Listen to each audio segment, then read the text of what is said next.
Merci, monsieur. La parole est à monsieur Marc Le Fur. Merci, monsieur le président. Merci, monsieur le président. Ma question s'adresse à monsieur le Premier ministre. À ce prix-là, on ne va pas pouvoir tenir longtemps. Voilà ce que j'entends, monsieur le Premier ministre. À ce prix-là, on ne va pas pouvoir tenir longtemps. C'est l'expression des personnes qui, chez moi, sont confrontées à la hausse du prix du carburant et singulièrement à la hausse du diesel. Aujourd'hui, le diesel est en moyenne à 1,62 € du litre dans ma circonscription et bien au-delà. Et les premières victimes, c'est la Bretagne laborieuse, c'est la France laborieuse, cette France qui se déplace tous les jours en voiture, tout simplement pour travailler et qui n'a pas l'alternative du télétravail. J'en veux pour preuve cette aide à domicile, cette personne qui va chaque jour de maison en maison pour accompagner les personnes fragiles, les personnes dépendantes. Elle est passée ce matin à ma permanence pour m'expliquer que les indemnités kilométriques qu'on lui alloue ne couvrent plus ses frais réels. Elle est de sa poche. À ce prix-là, on ne va pas pouvoir tenir longtemps, vous dis-je. En un peu plus de 4 ans, votre gouvernement aura réussi à faire de la voiture un produit de luxe.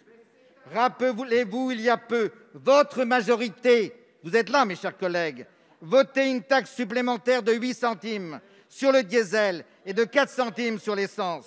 Ceci n'est plus tolérable. Alors, monsieur le Premier ministre, qu'entendez-vous faire ? Merci.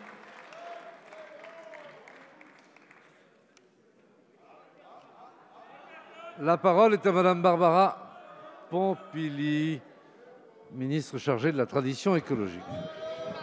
Merci.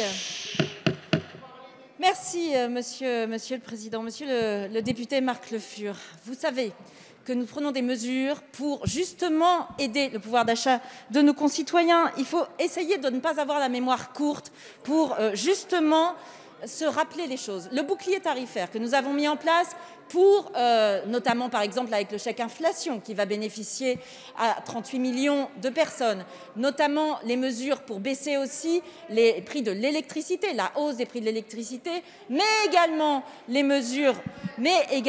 les autres mesures comme les baisses d'impôts, les baisses de la taxe d'habitation, fait que nous avons une hausse d'inflation en France qui est bien moins forte que dans d'autres pays.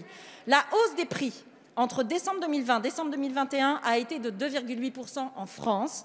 Sur la même période, la hausse des prix a été de 3,9% en Italie, de 5,3% en Allemagne, de 6,5% en Espagne et de 7% aux États-Unis. Et c'est grâce à nos mesures, notamment notre bouclier tarifaire sur les prix d'énergie, que la situation est mieux maîtrisée en France et que les prévisionnistes prévoient déjà un reflux progressif de l'inflation au cours de l'année 2022. C'est la Banque de France qui prévoit un retour de l'inflation sous 2% à l'automne 2022. Donc, nous avons une politique qui a des résultats, monsieur le député.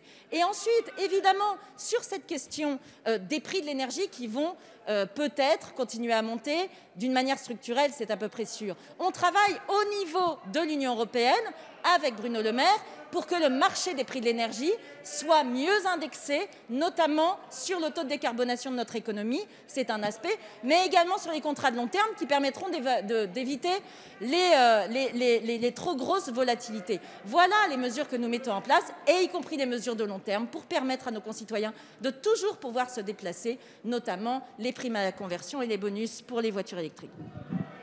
Merci, madame la ministre. Monsieur Le Fur a la parole, s'il vous plaît. Merci, monsieur le président. Je constate que les ministres ne sont pas précipités pour me répondre, comme si ma question embarrassait. Alors, j'ai été sur les sites de votre ministère, du ministère des Finances. Sur le 1,62 € du litre de diesel, il y a 90 centimes d'impôt. 90 centimes d'impôt. 90 centimes que vous prenez dans la poche de nos compatriotes. Alors, vous nous parlez de la prime des 100 €. Là aussi, je veux être très concret. Le véhicule le plus vendu en France, c'est la Dacia. Aujourd'hui, un plein de Dacia, c'est 72 €. 72 €.